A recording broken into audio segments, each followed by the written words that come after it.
Cinema ఇండస్ట్రీకి వచ్చిన తర్వాత ఇద్దరిని చూసే నేర్చుకున్నా. ఒకరు మెగాస్టార్ చిరంజీవి గారు, రెండోది రవితేజ గారు.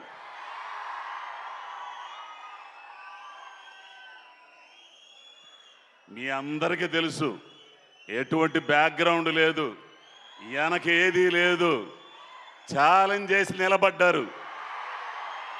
ఇంకొకటి, ఈ విషయం ఈరోజు ఖచ్చితంగా మాట్లాడతా, ఎవడేమనుకున్నా సరే వస్తారు. ఎవడ టాలెంట్ ఆడుంటుంది ఇక్కడ, ఎవడ ఆట ఆడతాడు ఇక్కడ, ఒకడు నియంత్రించలేడు. తెలుసు, అర్థమైంది? ఎవరన్నారు ఈ మాట?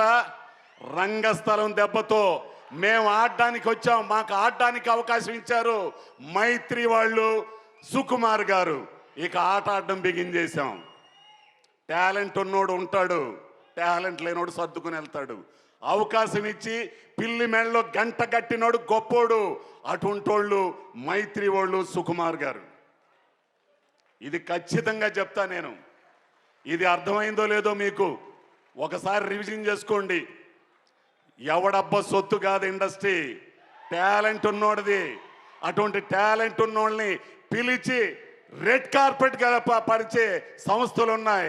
అటువంటి దాంట్లో మేని వన్నెది మైత్రి మూవీస్.